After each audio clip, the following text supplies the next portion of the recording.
네로의 어머니 아그리피나 여인에 대해서 잘 압니다. 그는 욕망을 채우려고 남편을 독살한 여인입니다.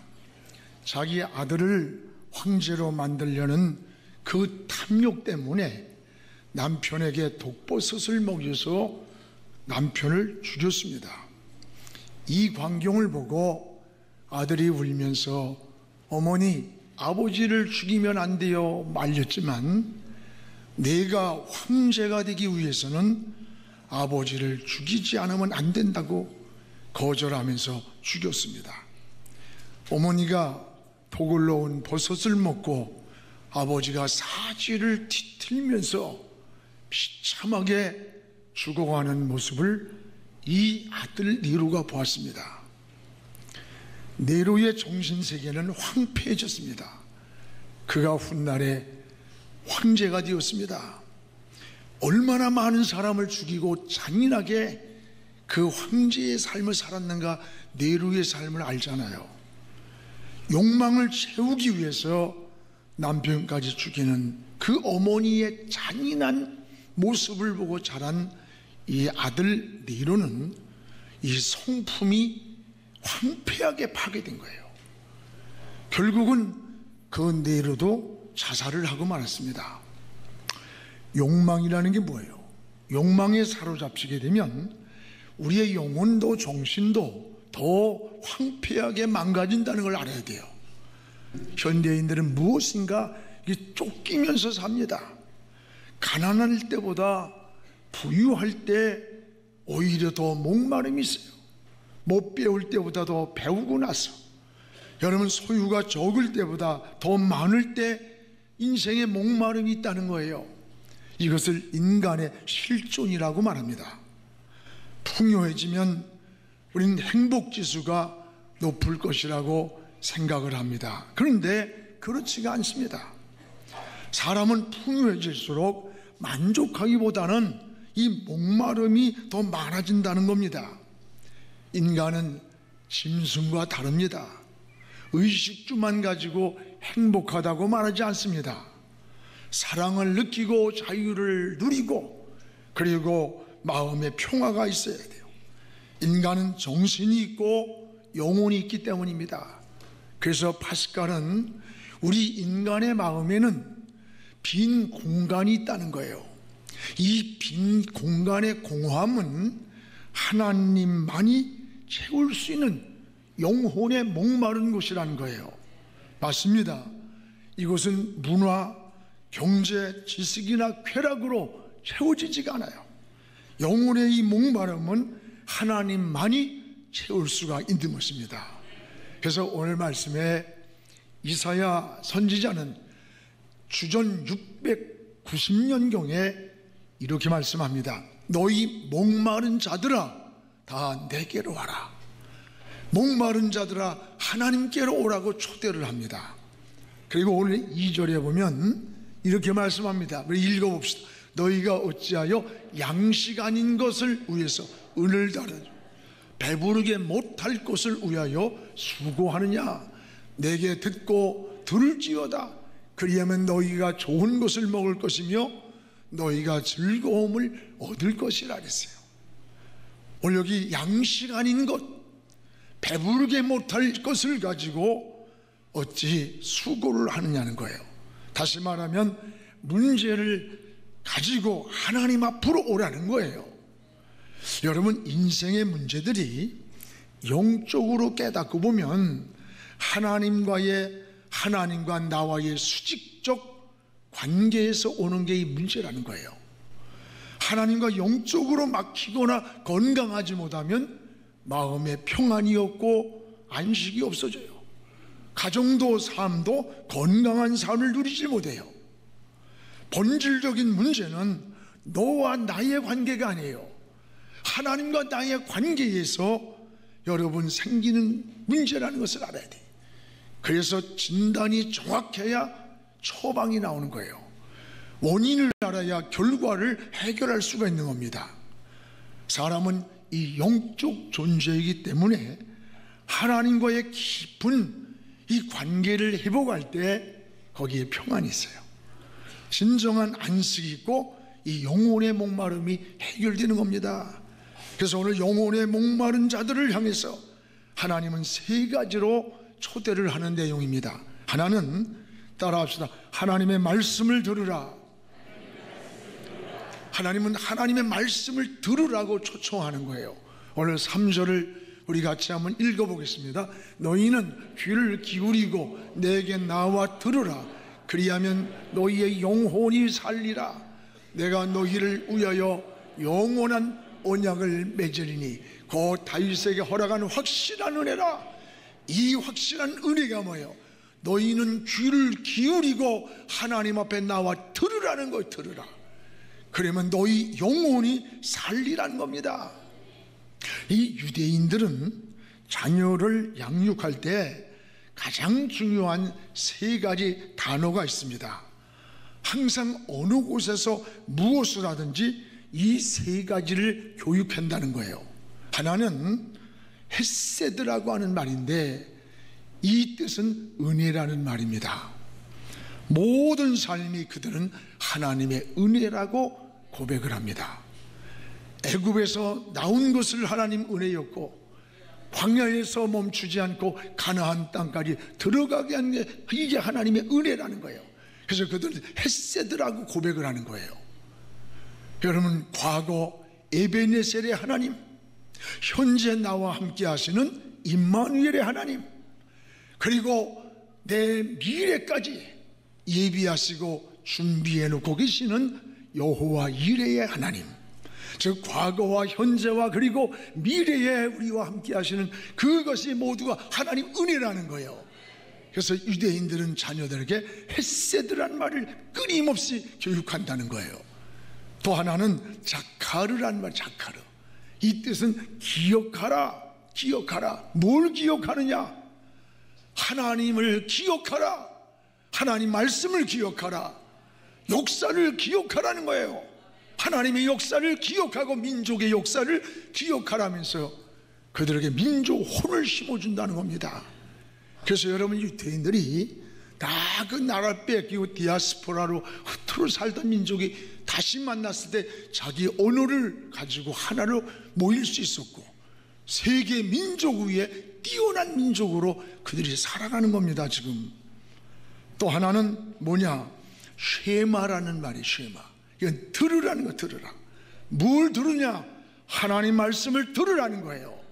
이것이 지혜를 얻는 길이요, 평안을 얻는 길이요, 축복을 얻는 길입니다.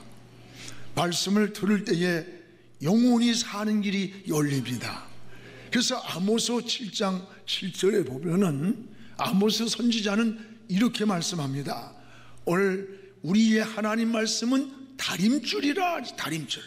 다림줄이 뭐예요? 건축할 때에 여러분 못을 받고 줄을 내려서 기준을 삼는 겁니다. 우리가 인생을 살아가는 기준이 뭐냐? 하나님 말씀이라는 거예요. 하나님의 말씀을 기준으로 삼고 인생을 살아가라 이거예요. 또 하나, 여러분, 하나님 말씀을 머릿돌이라 했어요. 집을 질 때에 그 머릿돌을 놓고 그 집의 방향을 정하게 되는 거예요. 오늘 여러분, 이 머릿돌이 하나님 말씀이고 예수 그리스도란 말은 방향을 하나님께로 정하라는 거야. 말씀을 중심에서 인생의 방향을 정하고 살라는 거예요. 또 다윗은 시편 119편 105절에 주의 말씀은 내 발의 등이요 내 길의 빛이라. 내가 살아가는 인생의 발에 등이 되어주고 내가 걸어가는 인생길의 빛이라는 거예요. 여러분, 망망대해를 항해하는 배가 저 항구로 도착할 때 작은 등대에 불빛이 반짝거리는 것을 보고 항구를 찾아가는 거예요. 또 히브리서 4장 12절에는 하나님 말씀은 살아있는 생명이라 그랬어요. 여러분, 어떤 글이 아니에요. 우리의 영혼을 살리고 우리 생명을 살리고 그 말씀이 우리 속에 들어가서 사람을 변화시키고 우리 삶을 치유시키는 거예요. 생명이라는 거예요. 그래서 오늘 뭐라고 합니까? 여호와의 말씀을 들으라. 들으라. 이게 쉐마예요. 유대인들은 어려서부터 이 하나님 말씀을 들려주는 쉐마 교육을 시키는 거예요. 특히 여러분 어릴 때에 어떤 기관에서 교육을 받느냐에 따라서 걔가 기독교인이 될 수도 있고 불교인이 되기도 하고 또 여러분 무슨 원불교인이 되기도 해요. 그래서 기독교인이 운영하는 어린이집이나 유치원을 보내서 어려서부터 신앙의 뿌리를 내리게 해야 돼요. 여러분 듣는 것이 굉장히 중요한 거예요. 믿음은 막 들으면서 나기 때문에 그래요.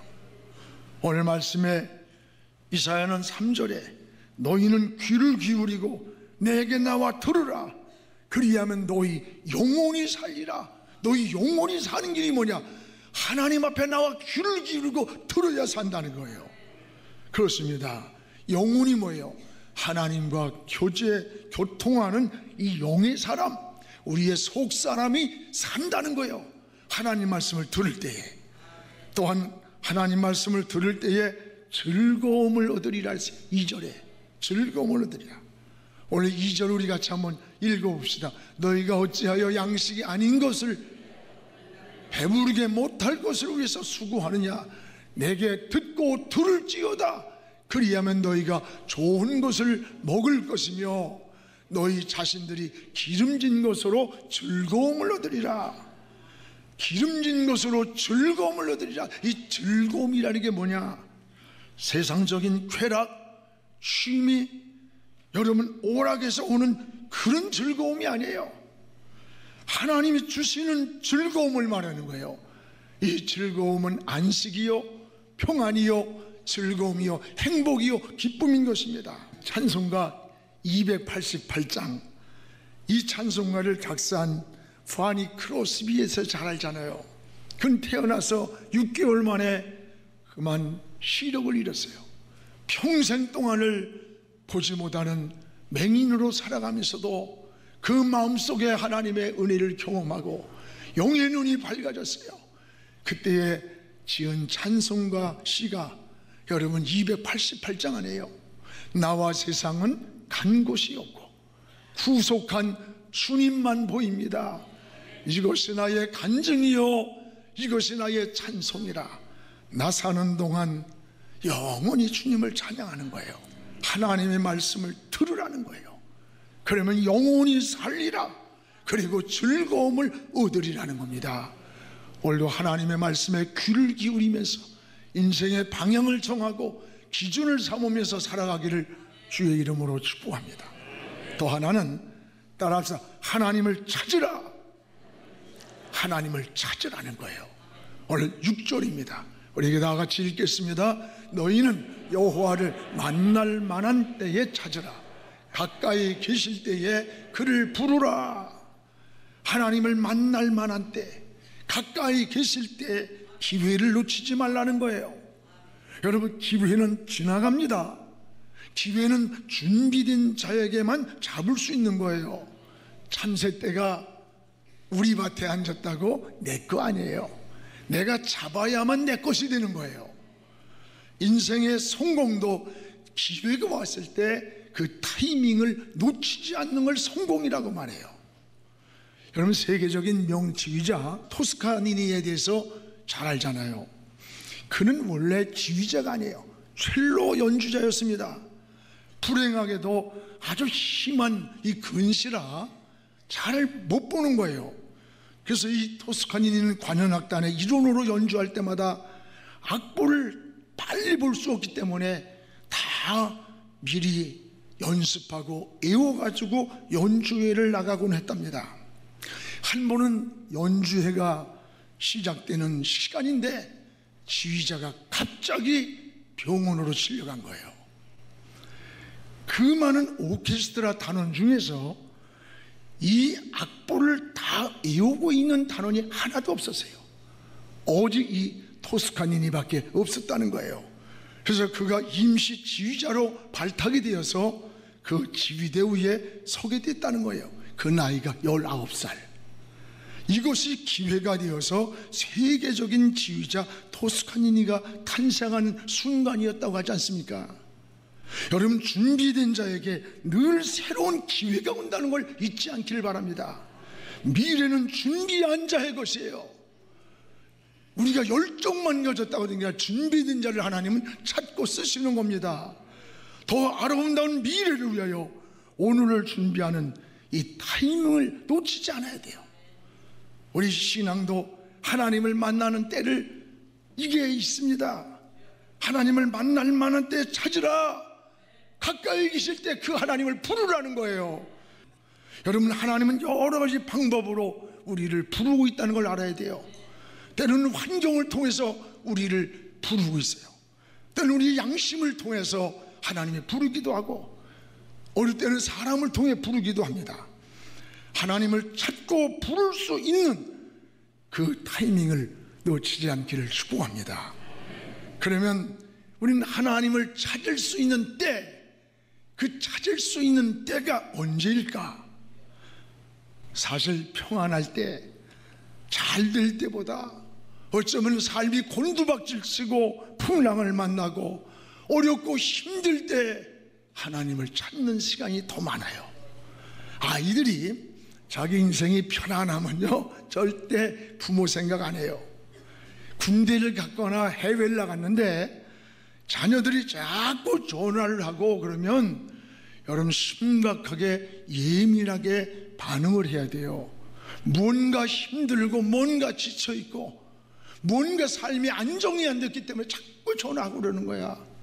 오히려 전화가 뜸하면 이놈 괘씸하다 그러지 말고 잘 있구나, 뭐 이렇게 해석하면 돼요. 하나님을 만날 때가 대부분 편안할 때, 하나님을 잘 섬길 것 같은데 그러지 못합니다. 오히려 실패하고 병들고 삶이 지치고 힘들 때에 하나님을 가까이 하는 기회가 되는 거예요. 제자들을 보세요. 그들이 배부르고 편안할 때 예수님 생각 안 했어요. 자기들끼리 노를 저어서 가다가 어디에선가 바람이 불어오는 거예요. 풍랑이 일어났어요. 그 풍랑에 허덕이면서 힘들 때, 그때에 비로소 주님을 생각했어요. 아, 이 배에 주님이 안 계시구나 깨달았던 거예요. 그렇습니다. 오늘 여러분도 삶이 힘들고 어렵습니까? 인생의 돌풍을 만났습니까? 요즘 여러분 만나는 사람마다 너무 힘들어해요. 지난번 택시를 탔는데 그 기사 아저씨가 그래요. 너무 힘들어요. 너무 힘들어요.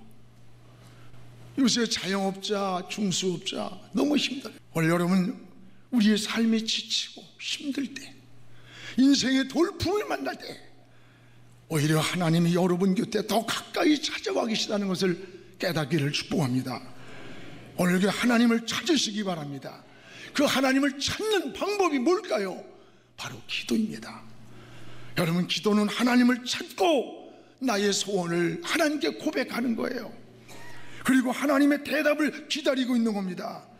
하나님은 반드시 응답해 주십니다. 기도의 시간은 끝이 보이지 않는 기다림일 수 있어요. 그러나 응답은 어느 한순간에 오는 거예요.